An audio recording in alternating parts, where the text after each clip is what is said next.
Humans of the cardboard, welcome back to Just Nuts, guys. Today we've got another top 5 video. This one is a really fun one. Today we're looking at the top 5 modern archetypes that kind of just got left behind. The base of this video is it's pretty simple. We're going over archetypes that pretty much came out since the Link era. I think there's one like slight exception. I think it's like a couple months it technically came out like prior to the Link era, so it's not really that egregious, but you'll see it's one I feel very strongly about. But the idea here is these are decks that came out post Link era for the most part, had a really interesting first wave where you were like, there might be something here. Okay, there's some good cards here. Okay, it's a nice start. As long as Konami follows up on it, we're going to be clean. We're going to be off to the races. And then it just fell flat. Konami didn't really, come through as hard as they hopefully should have. And these decks kind of got left behind and haven't been touched in years. So these are my top 5. Obviously, there's more than 5, so feel free to fill me in the comment section down below what other archetypes you feel the same way about, even if it's from the Link era, just to make this video a little more simple and easier for me to kind of like find decks. I did like more modern decks, but you could obviously talk about ones that haven't gotten legacy support in so long as well. But here we go, number 5.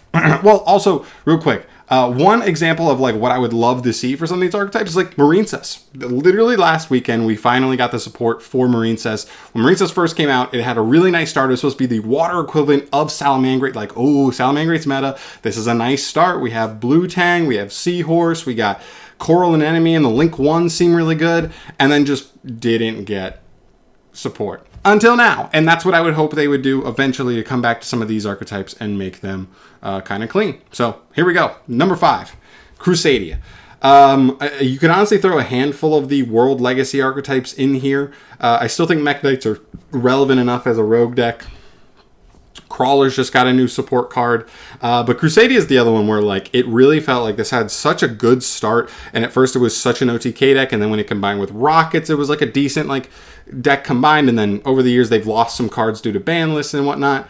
And now we're kind of sitting here where like the Crusadia engine feels like so close, but so far away. And so my argument here would be to give it like an emergency teleport card. If you were only going to give it one card, an E-Tele would be insane, or something spell trap wise. I think that's where you need to go. You've got plenty of good monster extenders. The deck also wouldn't hate like a legit awesome normal summon.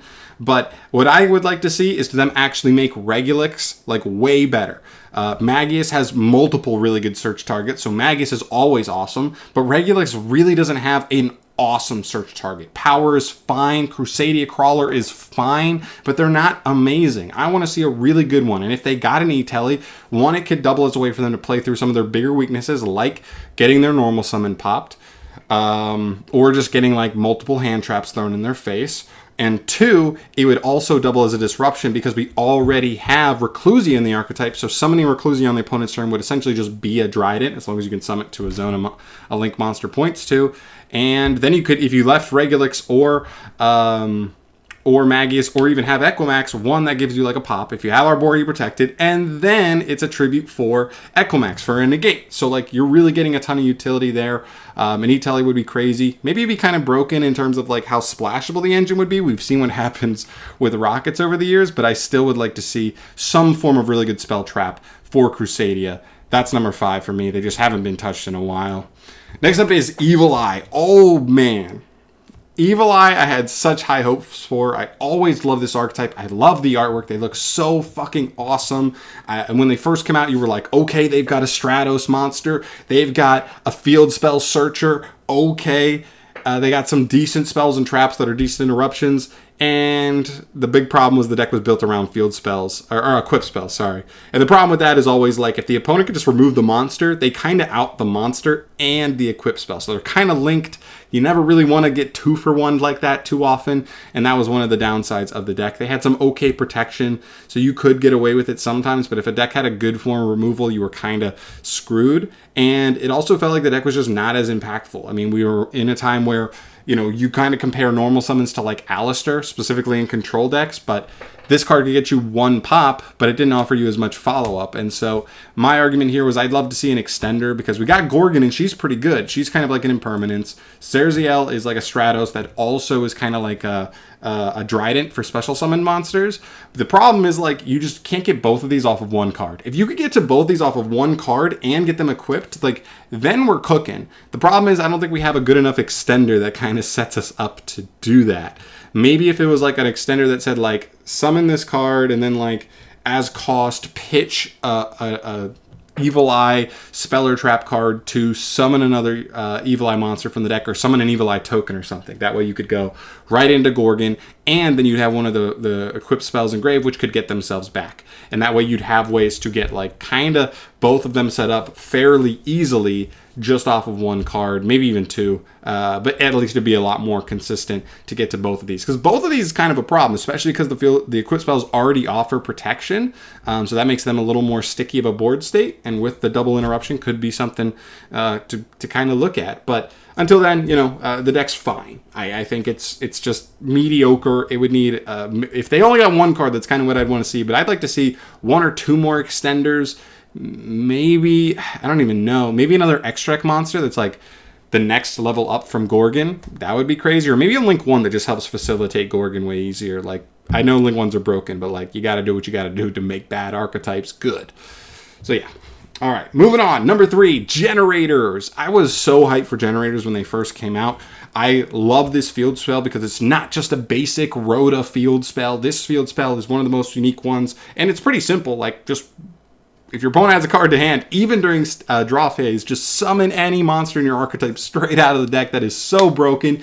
And then you get a full field of tokens to tribute for their effects. But of course, the big problem is that all of the boss monsters in the deck, pun intended, are just bricks. If you're playing a pure version of this deck, you're probably playing 6 or 7 bricks. It's awful. And the deck never really had a good way to unbrick them. You had Kujikiri Amulet to draw 2 cards, hopefully. And you also had, like, the in-archetype card that kind of, like, puts a generator monster back in the deck to add 2 spell traps. The problem is there's only, like, 1 good spell trap in the deck, and it's boss stage. Once you have boss stage, there's literally, like, no great targets to be adding off that card. So I always wanted to see Konami just come out and give them, like, 2 more really useful speller trap cards that you'd want to see in conjunction with boss stage.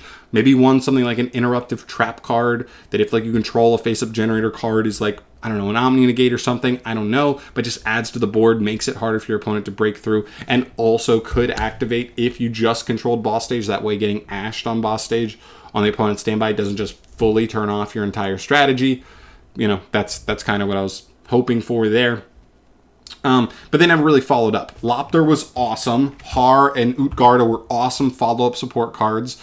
But again, they didn't really fix the brickish problem, except for maybe Lopter kind of helps a little bit. They actually have a good normal summon there. But outside of that, they're still sitting here wishing for a good, kind of just good ways to unbrick the deck for when you do draw too many boss monsters. But at the end of the day, I still like it as a control strategy. You just have to find a way to not just lose free cards because you're drawing 2 bosses in your hand any given duel, right? It's awful. We don't want that. So until they fix that and give us a much cleaner way to make use of those, it's going to struggle. But yeah, I definitely have high hopes for it. Hopefully Konami comes through and gives them support down the line.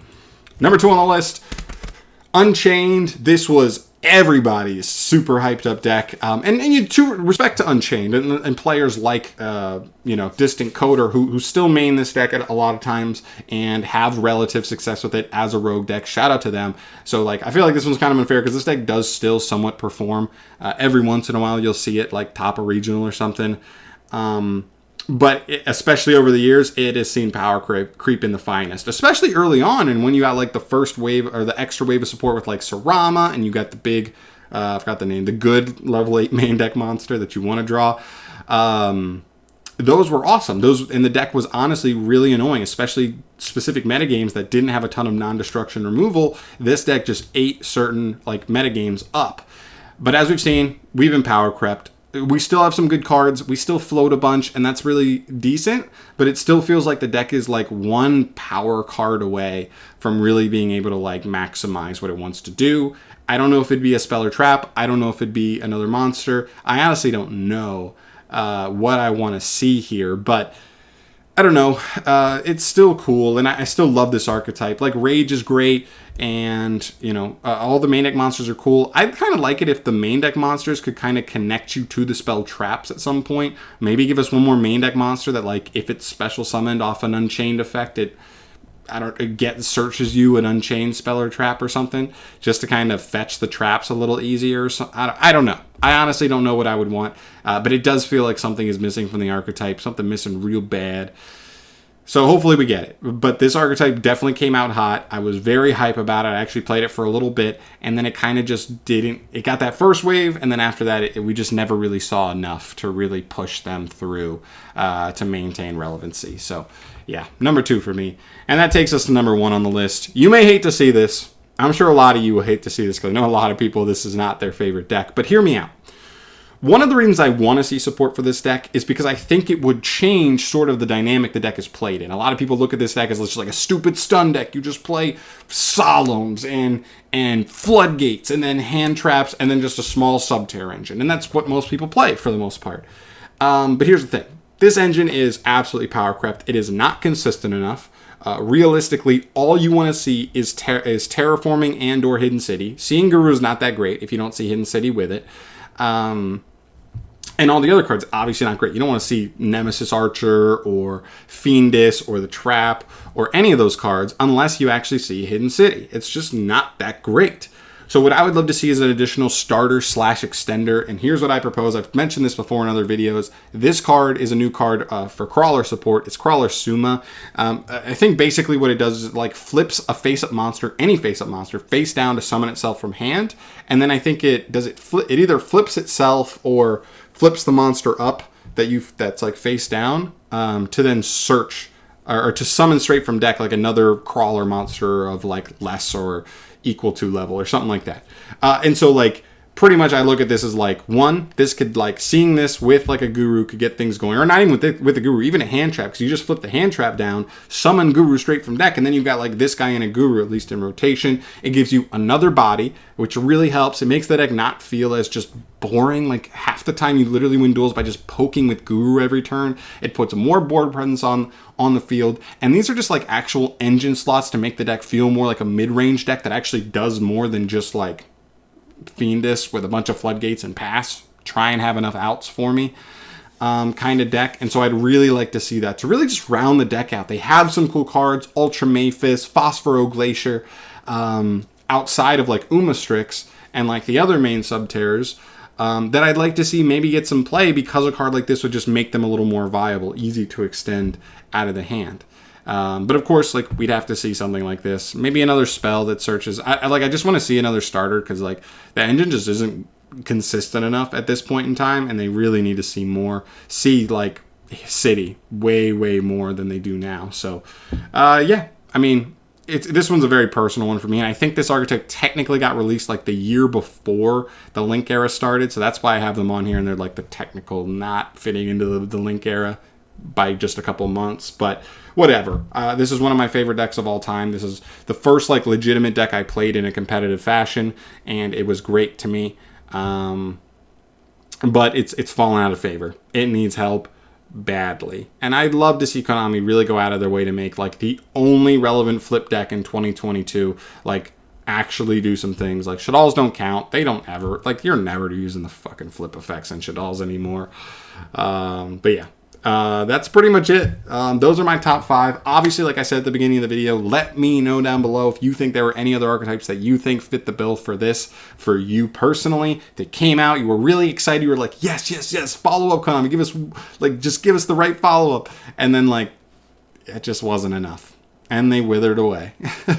It sucks when that happens, but like Marine says, like some of these other decks, right, Konami will eventually come back to them, we hope. But I'm going to leave you with that. Thank you so much for watching as always, guys. Subscribe to the channel if you want to see more stuff from me down the line. And I'll see you in the next one. Peace.